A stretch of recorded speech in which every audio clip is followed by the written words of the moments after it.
Hello, everyone. My name is Sunita Shinoy. I'm the Director of Technology Products in the Adrian and Industrial Solutions Group at Intel. And welcome to our panelists. I am honored to be moderating this panel on how AI is transforming manufacturing. We have a great lineup of panelists with diverse and vast experience on applying AI in manufacturing processes, as well as innovating AI in their R&D of technologies and solutions. So let me introduce the panelists. Vic McConnell, Chief Engineer, Automation and Process Control at ExxonMobil. Welcome. Fabian Ball, Product Manager at Beckhoff. Rainer Brenham, CEO of Factory Automation at Siemens Digital Industries. And last but not least, Christine Bowles, Vice President of the Network and Edge Group, as well as General Manager of the Federal and Industrial Solutions business at Intel. Welcome, everyone. I'm looking forward to a productive discussion here. Christine, let me start with you. With your decades of experience in the semiconductor business and being in the forefront of how technologies and AI transforming manufacturing processes, how do you see AI integrated into manufacturing processes? Thank you for the question, Sunita, and welcome to all of the panelists here today. So, while artificial intelligence, AI, seems like a new technology, really the manufacturing sector has been leveraging it in multiple ways for some time. As we've deployed more devices at the edge, IoT devices that are close to where the data is processed and providing faster insights, many manufacturers have utilized AI-driven tasks in multiple different areas, whether that's predictive maintenance, improving overall product inspections, quality inspections, as well as looking at more holistically on how to utilize AI for demand forecasting and those kind of capabilities.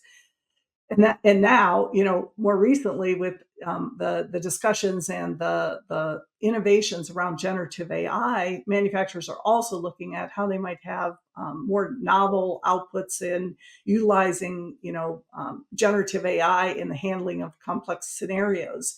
And really, this is putting it in the forefront of how we can further advance automation, optimization, innovation. But I really see three primary areas where we've seen AI applied into manufacturing with significant impacts. The first is really what manufacturers are always looking to achieve, greater operational speed and efficiency. And AI has been utilized in various aspects of manufacturing processes, looking at the overall production time. How can you optimize across the production flow and increase the operational efficiencies? And also, how do we improve that collaboration between machines and humans? Where is the focus need to be of the operator or the operations manager to really drive faster data-driven decisions utilizing AI? And then I believe generative AI is really going to help with the overall configuration process across the production lines. The second big area that manufacturers are always looking for is cost controls, and definitely AI has been helping in these areas with anticipation of machine disruptions or failures, enhancing the overall product quality to reduce defects, etc. And then the third area, while it's not unique to manufacturing, it definitely helps in the manufacturing with the extension of the number of devices and compute units and IoT and other connections, but that comprehensive data security and utilizing AI to really help detect and have robust security protocols to detect intrusions or security breaches, et cetera, and really helping with that management of data that you ultimately need to present with AI and ensuring we're protecting that data within the operations. So I see those as the three primary areas where we're seeing some utilization of AI in manufacturing at the most impact. Thank you, Christine. I agree. AI, to summarize, you're saying AI is not really new. It's an evolution of what we've been doing some advanced technologies, and now in future generative AI is going to uh, impact that. So better productivity, improving costs, and securing business data, right, are the key focus. All right. As a follow up, can you talk about the key challenges companies face in adopting or implementing AI driven optimizations? Yeah, so it's a great question, and from an Intel perspective, we continue to be very focused on understanding those challenges that are faced in deploying. And then how can our products and technology support our customers and the developers around the Intel based solutions that we have? The I'd say the first big area, and this is not new, the complexity and the siloed nature of much of the data across operations, and then how do you have the right talent that can help you address it? And we continue to see high demand for experienced data scientists and AI professionals, and difficulty to secure those resources. And AI is very dependent on having good, high quality data, and then ultimately being able to build those AI functions. So I think that's one big area, and it is an area where we are focusing on how do we bring some solutions forward. We launched, just over a year ago, our Intel Getty software, which really is an innovative approach for improving the ability for the non-technical AI experts to ultimately to develop and deploy models with less amount of data, and ultimately optimize those on the Intel platform with our optimizations that we do across the heterogeneous compute. I think the next big area is really just dealing with the amount of legacy systems that we have in manufacturing environments, and dealing with those brownfield areas. And the ability to have platforms that can ingest information and present it for the applications is a challenge, but it's also a need that the ecosystem of partners are working to solve and bring forward. And in order to help them, we also continue to develop our own solutions to support that. And just most recently, we launched our Intel Edge platform in the support of that, to provide a ability to run, secure, manage edge and AI applications across the edge, and enabling ecosystem partners to ultimately deliver on that, and bringing more of that IT kind of support for managing workloads, inclusive of AI workloads across the edge. And as a part of that also is also how do you optimize those AI functions? And we're really excited for having available compute across heterogeneous compute kind of support to support AI, to ultimately allow for this, and really optimizing AI functions. And we launched our Intel Core Ultra processors that has AI optimized operations alongside GPU for graphics performance, and CPU, and really driving this in the PC client and edge use cases. And then I'd say that, the third area is really in secure operations that need to happen. And this is a challenge, and ensuring that we can help our customers utilize the capabilities that are in the silicon for that multi-layered security. This is foundational, and a concern for manufacturers in other industries, and how they utilize the data and AI, and having that in a secure way. So I'd see those as kind of the primary challenges, as well as what we're doing to help our customers and ecosystem address them. Good points, Christine. Yeah, with any technology, there are challenges. And just to summarize what you said, unlocking the data in the vast majority, diverse systems there, the legacy systems, bringing legacy systems with modernization, with open standards, security, right? Security is a double-edged sword, right? It's an advantage of bringing the data on the edge, as well as making sure if you're driving AI, make sure they're running in secure environments. So all good topics. That's a great segue on the topic of open standards. So Vid, I'd like to start with you. ExxonMobil has been a leader in open standards to drive innovations. As the chief engineer of automation, you've been driving standardized design and sustainable practices at ExxonMobil in bringing introduction of, for example, the server virtualization into control environments. So, how do you see open industry standard based technologies move the needle from legacy proprietary siloed systems into AI driven factories? So we look at open standards-based technologies as being fundamental to interoperability between technology solutions that can come from a variety of providers. And that includes our own engineers and scientists. The concept of open standards, of course, is nothing new.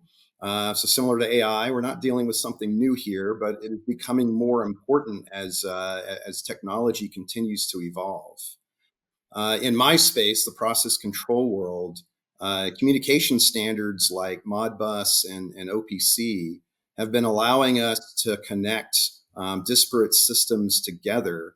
Tank gauging systems, process analyzers, PLCs, connecting with our large distributed control systems, which allows us to give our process operators a comprehensive view and control of their plants.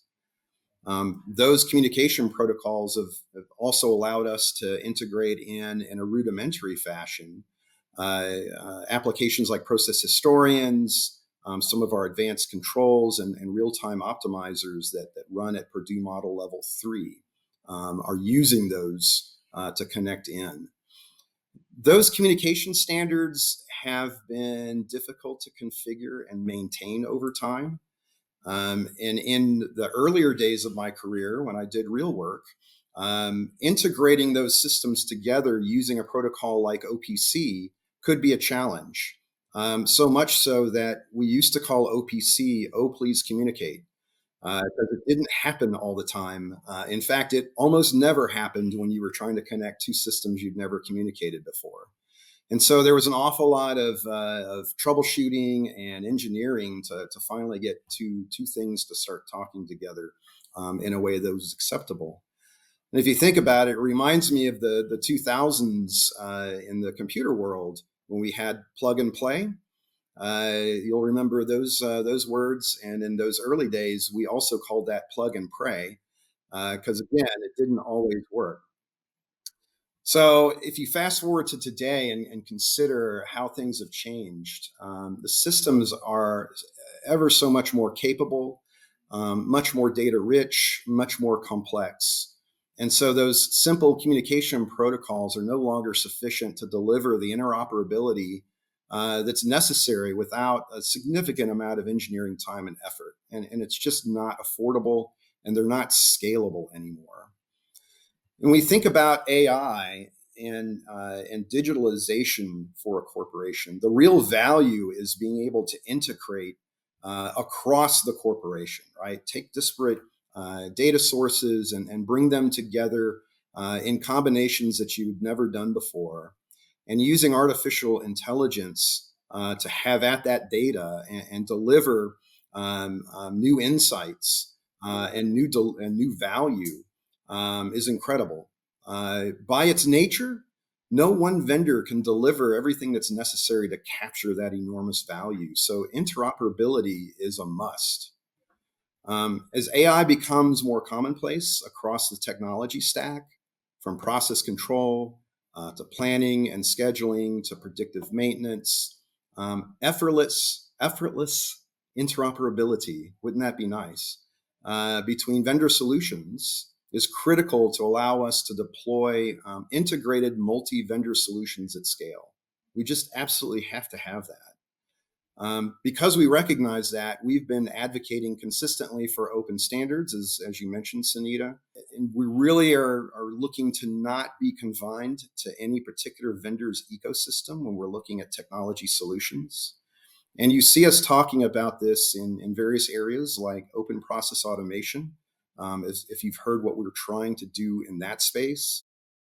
Also, similarly, in open asset digital twins, where we're looking to democratize 3D data, scan data from our plants that is so useful for us in maintenance planning and turnaround planning. And there's a number of vendor solutions out there that would kind of keep you confined within an ecosystem, but we really want that data available to a number of different solutions and applications. We want that data democratized. So we insist upon an open solution to be able to deliver that. Again, similar to what we're vying for in open process automation, where we would like to see the fundamental components of distributed control systems developed by open standards so that they could interoperate with vendors of other systems. And we really think that unlocks a tremendous amount of value that we just don't have access to today. So I'm glad you brought up open standards. It's very important to us. We're very passionate about it. And we think it's fundamental to really capture the total value that AI will bring in the future. Yeah, totally agree. I think Christine made a point earlier is unlock the vast amount of disparate data around there, right? And without having open standards, there is no way we're going to unlock that value. So thank you for that insights. And we at Intel also believe and are driving open standards alongside you. So extremely happy to hear that Thank you comment. for that. Fabian, welcome. You are at Beckhoff Automation since 2016, and your focus has been convergence of industrial automation and machine learning. What advice would you offer to companies adopting AI technologies in their manufacturing processes? And how can they effectively integrate AI without significant disruptions? Yeah, thanks, Sunita, for this excellent question. So please allow me to answer it into two sections. So first of all, I want to focus on the engineering process side. So to my understanding, it's very important at first to somehow analyze the acceptance of AI at various levels in a company. So measure, for instance, something like an AI readiness factor. So this not only applies to those people who need to work with the AI system on an everyday's level once it's in production, but it starts very early with the management layer. And I want to start here because the management needs to be aware, to my opinion, that AI projects differ from classical software development projects in a sense that AI projects include a bit more unforeseen situations. So this, of course, should not be a reason why you should not follow this road. So, but you need to be aware of it because the potential the potential of AI projects is huge. So to my view, you need to accept that AI development projects cannot be planned in a traditional non-agile way. Basically, those companies who really established truly agile concepts in their software development process, they have a very huge advantage here. And I strongly believe that this fast fail system must be a core aspect if you start developing an AI system of whatever whatever this AI system may be. So basically, in an AI development, there's a huge number of different degrees of freedom. It starts with the quality of data, a huge variety of processing options, different models, hyperparameters, etc., etc.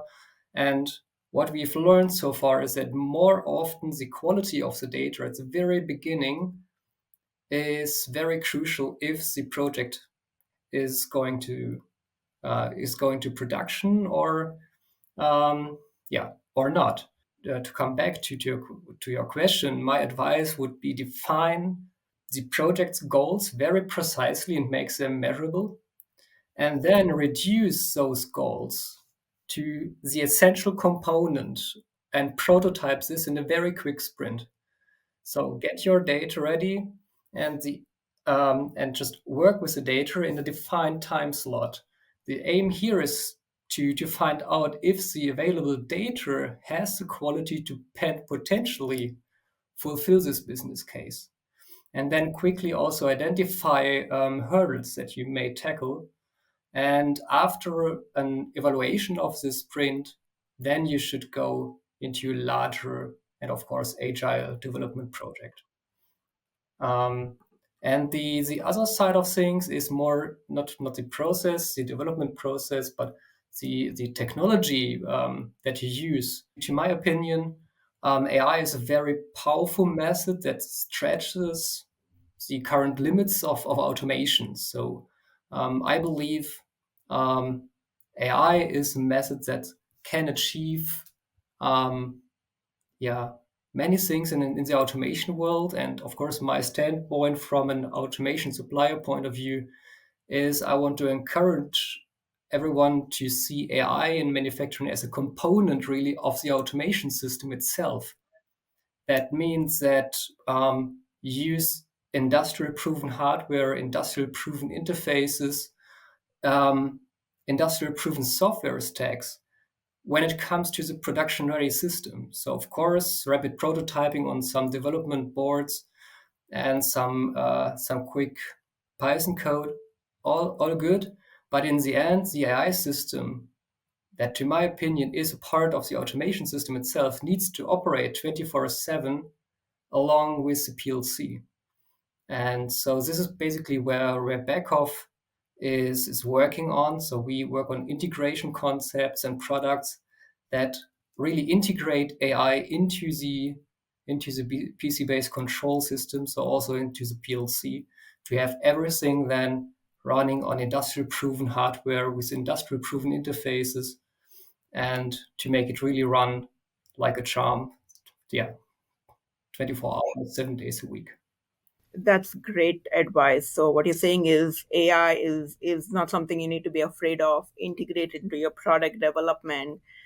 Don't make it daunting. Break it into chunks. Be agile. Learn fast and keep improving. Right? Yeah. So great insights.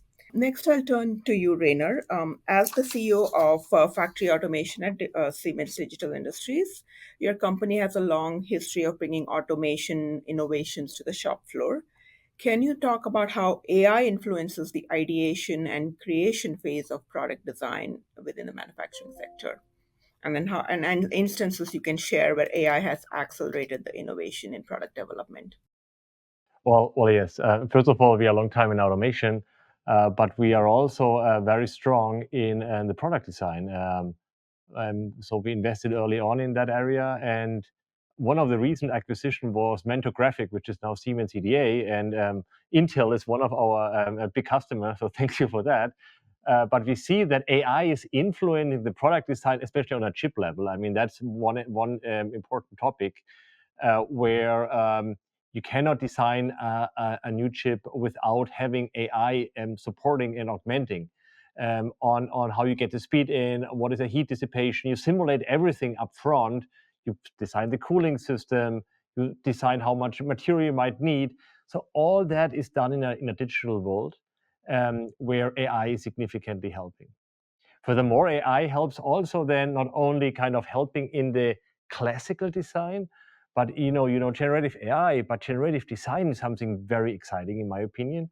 When you see that you ask AI to generate something with certain frame parameters, and you come up with a design a human would never thought of, maybe copying from nature. So you get a design with same parameters from a requirement side, maybe with 30-40% less material, which can be maybe not produced in a classical way, but you can also simulate now, can it be produced in a 3D printer, or you can do in a classical way. So all that gonna be simulated in the virtual world, and then be implemented without really having a physical prototype already in the real world. And that starts from design of a product, even in the requirement phase. AI is helping to the planning, the engineering, for sure, production and service. So therefore, AI is already a very, very vital part in augmenting design or even doing generative design. And the interesting part now comes into play when you use this design of a machine, of a product, and use it then after the design phase also in the execution phase. And now we come on the topic where we talk about edge, because now you can take a digital twin and make it executable, run it in parallel to a real machine. And you can see now what the simulation module was showing and what the real product is showing. And you can see whether it fits together, or you can see a drift over time. So leveraging executable digital twin is a very strong topic where you combine now the design cycle with the production cycle. Yeah, so Raina, thank you for that answer. I think you explained good examples of how you're bringing AI into simulating the design environment via digital twins, as well as then deploying it and comparing the two, but also applying AI in the deployment phases. So thank you for that. What are some notable advancements you've seen in the AI-driven automation and robotic systems? Thanks for the question. I think that's one of my favorite questions. Because when I started in automation, you wrote a program, kind of if then else. If this happens, if this input comes, you do this, yeah? Programmable logical controller. So what you automate today is basically you can only automate something foreseen, and you normally automate mass production. Could you imagine you automate the unknown, or you automate lot size 1? If you want to do this, you need to make automation much more flexible, because else you don't have a return of invest. For a small batch size, you would not automate. You make it manual. Could you go from I tell the automation how to do it, you tell the automation what to do. So you go from a rule-based automation into a goal-based automation. You tell the goal, do this. How you do it, it's up to you. Go ahead. So that would open up a completely new area for automation, because you could suddenly automate processes which cannot be automated in the past. That moves us to a more flexible production, and maybe in the future to an even autonomous production. Compare with autonomous driving. All that is only possible if you use AI. If you use AI as part of your control, as part of your control of your machine, of your line, of your factory or infrastructure. So that's something really, really, really interesting. And that will solve a lot of topics where nowadays the lack of labor in automation is one of the key blocking points. You don't find enough people to want to work in the factory, or you don't even find enough people to program a logic controller or something else. If you can get rid of that engineering task, automation would be much more efficient and could be applied to much more tasks. So is this only a dream? Maybe some years ago it has been a dream, but it's getting more and more reality. And you ask also for robotics. We just deployed something which called flexible grasping. So basically that's an AI algorithm which is running in real time on the machine based on an Intel processor, which is detecting an object, looks at the object. The object was not trained, so it could be a completely unknown object. And this AI knows the best grasping point, even on an unknown object, because we trained the skill of grasping, not the object. So you could grasp something and put it somewhere. So this is a first step into automate the unknown. This is AI running in real time next to the PLC, which has safety built in and other built in, but you now integrate that. And these are the first steps we are doing that. We have already done that years ago, Christine, when Intel bought Movideos, and we put a chip next to the PLC into a module because we want to have AI closely integrated. The thing now is how you make that accessible to our customers in automation. Because if you need an AI data expert, forget it. So the goal of automation companies like Beckhoff and Siemens must be, we make that technology as accessible as the success of a PLC has been, because that was accessible because an electrician could program something, because it was simply like a wire diagram when you did this. Now my question is, how can we make AI as accessible as we have done the programming for electrician? And now the question is what platforms you need to offer on that to make industrial grade AI possible. Because I think a PLC is a great thing because it makes it industrial grade, somebody's programming that. We are working together with Intel of making the user journey of industrial grade AI inference as good as the user journey for programming a PLC. So make that user journey with inference, with monitoring, with deployment as easy as possible for our people. And now that was kind of, we do that and it's running already. It's very exciting. But now generative AI kicks in. And that might change, again, everything. Because it's amazing. It's amazing how much generative AI can be now used to even automatically program a PLC, to automatically generate screens for HMIs, to automatically generate a hardware configuration, schematics, and so on. Perfect. But now it goes further. Gen AI can be used to operate a machine. So the interaction, how you interact with a machine will change. That need to be done in real time. They need to be done on the machine. That will be done on an industrial PC or embedded system, which will do this inference and which will use Gen AI at the machine. So in the future, if there's a failure on the machine, you ask the machine, what is the failure, how I can fix it? What was the root cause? How I can prevent it? Or you might ask the machine, hey, can you tell me how I can optimize the throughput? Where is the bottleneck in the entire process? And the machine will give you an answer. Well, that is inference where we now use data which are more domain data from customers. You don't use probably for that like OpenAI models or LLMs, which are more generic. You can use for programming PLCs, but really going now into operation, doing completely new way how you interact with a machine, with a line. That's going to be the next thing to do. And the great thing is that's perfect for our customer because it makes life much easier. It enables unskilled people to work on machines. And it's a good business for Intel because everything will be inference on a machine. And it's a good business for us because if we can make automation more accessible, more automation going to be sold. And that will probably solve a lot of the issues like lack of labor and producing very close, for example, to the consumption. Excellent points. I think is to summarize what you both said, Bit and you is it, and Christine, it's about making AI accessible to the R&D developer as well as making AI consumable to the operational personas, right? To make it really easy and not get daunted by the topic of AI, right? So, with ExxonMobil has automated operational processes to maintain safe, stable, and efficient operations. Can you tell us the role of automation and AI in companies meeting their sustainability goals? Sure, happy to talk about that. So AI is really starting to play a significant role in how ExxonMobil is going to meet its net zero commitments, as well as helping us to establish a new low carbon solutions capability. And we're doing that in a number of ways. One of those is through concept analytics. We're using it in advanced modeling for optimization and emissions reductions, and we're using it for knowledge management. So let me touch on those briefly. So concept analytics is kind of an interesting use case for artificial intelligence.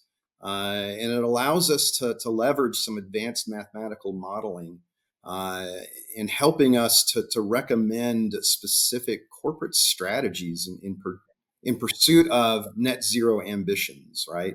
What is the best way for us as a corporation to pursue those? How do we best leverage our existing capabilities that we have within the corporation? So if you think about how we've historically leveraged capability to find, produce, convert, and then deliver carbon-based fuels and other products, we know an awful lot about geology. We know how to find the right types of geology. We know how to access stores of hydrocarbons, but also pore space in which to sequester CO2. So those lend themselves to each other. We know how to transport large volumes of liquids and gases through pipelines. And we know how to build big major projects. Those are all right in our wheelhouse. And so they lend themselves very readily to carbon capture and sequestration as a business model in pursuit of helping to lower greenhouse gas emissions across the world. And so being able to analyze that effectively, as well as many other aspects of the energy transition to then develop what is our corporate strategy going forward. AI has played a significant role in that, and so that's an interesting one, and not one that people usually think of initially when they think about AI, or at least not me as a process control person. But that is an important way in which we're using it. Let me talk about advanced modeling that we use for optimization and emission reduction. So we're using AI models to help us do injection site planning. So again, referencing back to carbon capture and sequestration, being able to find those places and do the right types of planning to inject and sequester that CO2, as well as optimizing that storage. That's a role that AI plays. Hybrid modeling, which is really a combination of data-driven and physics-based models to help improve the speed and effectiveness, as well as reduce the sustainment costs of the models that we use for optimizing our manufacturing processes, is an important one. And so that really helps us reduce the amount of energy necessary to produce the same number of barrels of product. And so that's an important one. We're also using CO2 emission reduction as a control objective in some of our optimization models. So that's new. So that's an example of how we're using AI. The next one I want to talk about, and I think it was referenced earlier, Gen AI is the new rage, and it's come upon us quick, right, with ChatGPT, and I'll tell you the adoption rate of this particular technology has been faster than I've seen almost anything that's come along recently, and so we're just scratching the surface at how to use generative AI to do a number of things. Rainer had mentioned a few. We're looking at it initially to help us synthesize massive amounts of internal data. When I say massive, we produce a lot of data. And so, we spend a lot of engineering time combing through that data to find the right insights and the right nuggets to help guide technology assessment, to help make business team decisions, et cetera. And so leveraging AI to do a lot of that for us, it could come across a much wider range of data than we could possibly do ourselves as human beings. And it can obviously do it way faster than us, and essentially pull all that together so that we don't have to do that. We can spend our time helping to make the right decision. That's a game changer. That's huge. And this is playing out, obviously, in the low carbon solutions area, in energy transition, as well as base business. It's helping us to discover new insights that we probably would not have seen otherwise, and giving us access to other related knowledge that, again, we probably wouldn't have come across using classical methods. Gen AI helps us to simplify lengthy work processes and automate those, synthesizing complex content and condensing it into concise summaries or simpler versions for us to consume more readily is important. And this, again, very useful in areas of business that are new to us. So again, referencing the low carbon solutions space where we are getting into carbon capture and sequestration, though we have the right capabilities, applying them in this way is a bit new for us. So we're on a learning curve there. Hydrogen, relatively new for us, particularly as we look to scale out that capability. Biofuels, advanced recycling for plastics. And oh, by the way, we're now getting into the lithium business. So the degree to which we can leverage generative AI and other AI applications to help us expedite our ability to get in and deliver value more quickly is going to be very, very important for us. One last thing I'll mention, we're also leveraging AI in detection of methane emissions, particularly in the Permian. So taking input from multiple sensors across an area, be those ground sensors, air-based sensors, drones, balloons, and otherwise, as well as satellite sensing, is helping us to find and locate sources of emissions so that they can be corrected much more quickly. And so yet another way in which AI is helping us to further our net zero ambitions. Thank you, Whit. Fabian, let me move to you. How important do you think is the collaboration between different sectors or industries in advancing AI in manufacturing? Can you share instances of where cross industry collaboration has led to significant advancements? Yeah, sure. So thanks for this question.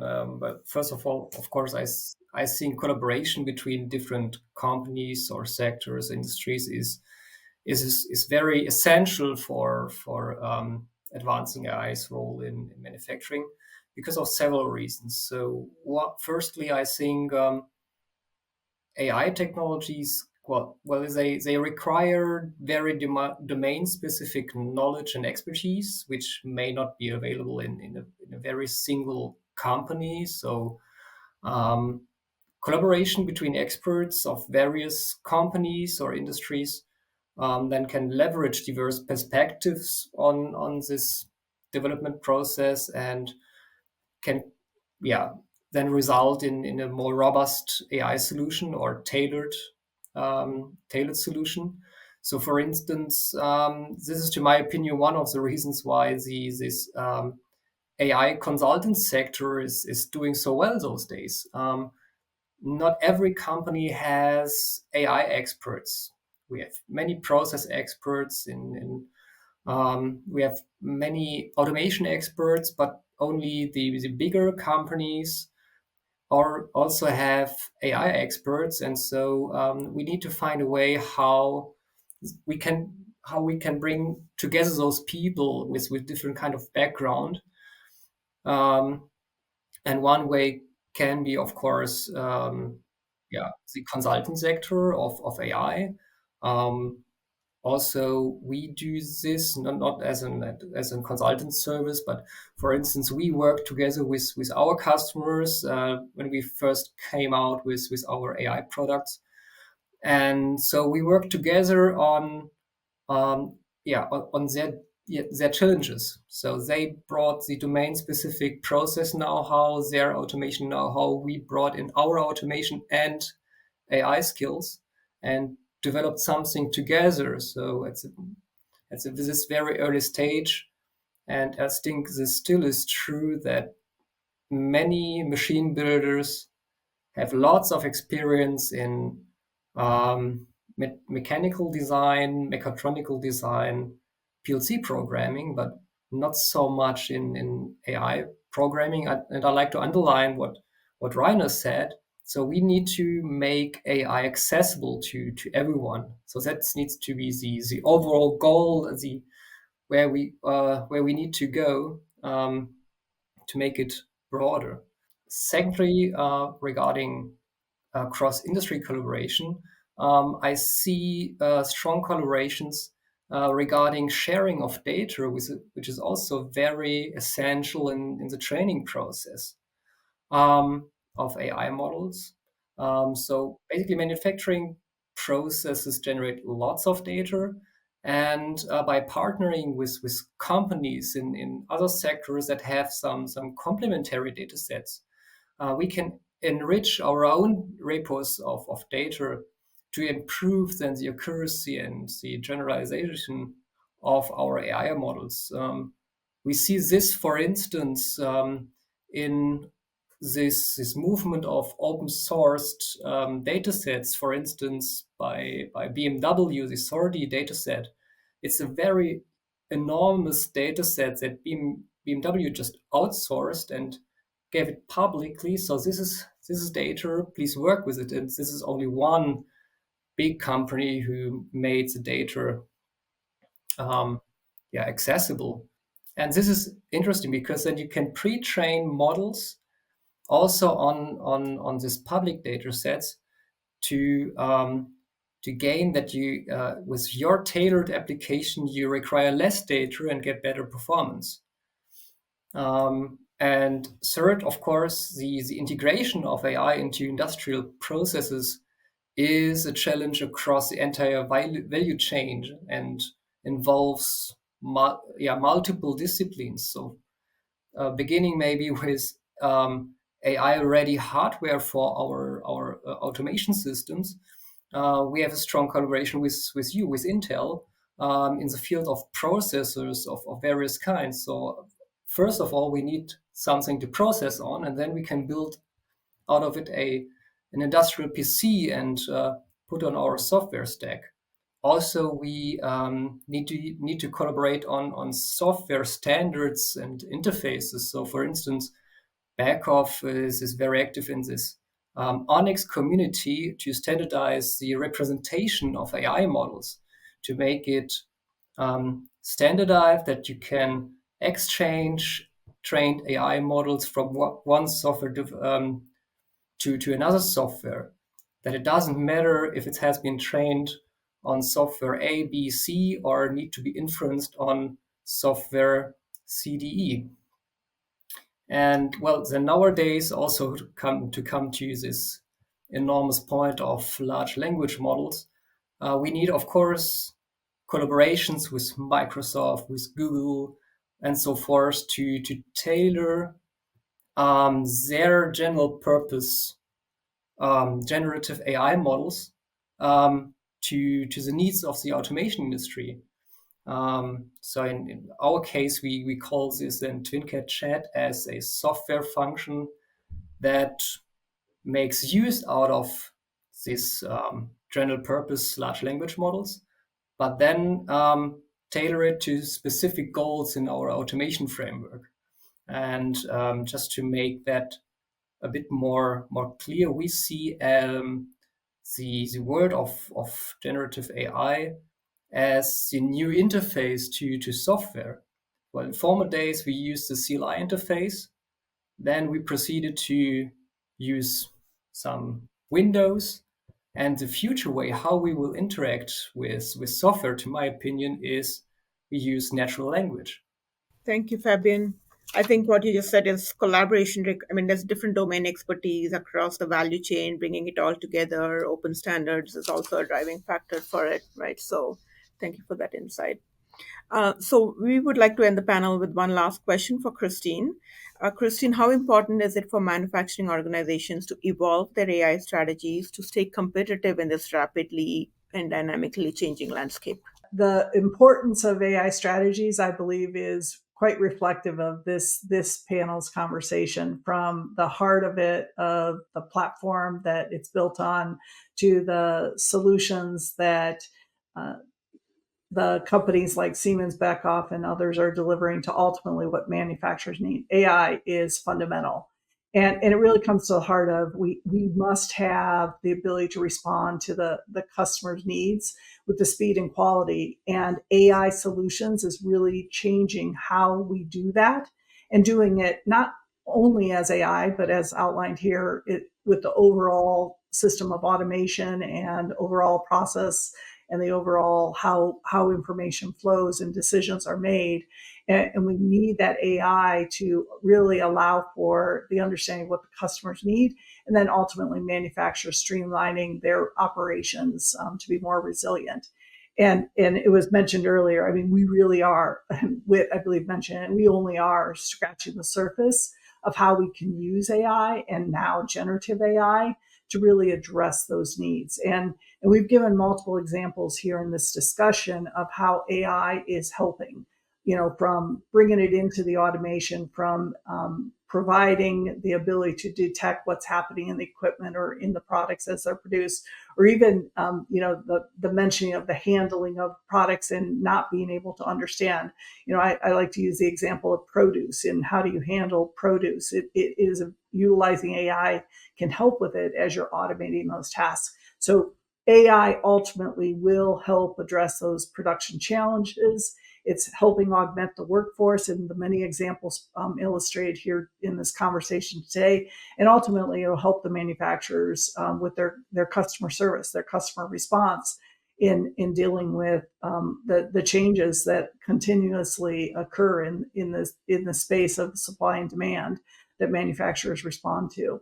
And the pace of innovation is not slowing down. And if the last year of how we've been seeing how Gen AI has changed, there's going to be the next thing, and AI really is fueling it. And I do believe organizations that don't evolve and bring this fundamentally into their solutions and then ultimately into their operations, it's going to make them obsolete. And it is critical for us as an industry to be working together to allow for this capability to be brought into the overall systems that we deploy to manage our manufacturing operations. So I'm excited about the future ahead of us, and excited to see how we bring the AI capabilities further into the offerings we all have, and using it to solve challenges. Thank you, Christine. And thank you, Christine, Fabian, Rainer, and Whit. Excellent sharing of your experiences and your vision for AI. To summarize, I think AI is here and now it is evolving. We're all embracing the opportunities. We're aware of the challenges and addressing the challenges. So embrace it now, right? So thank you, everyone.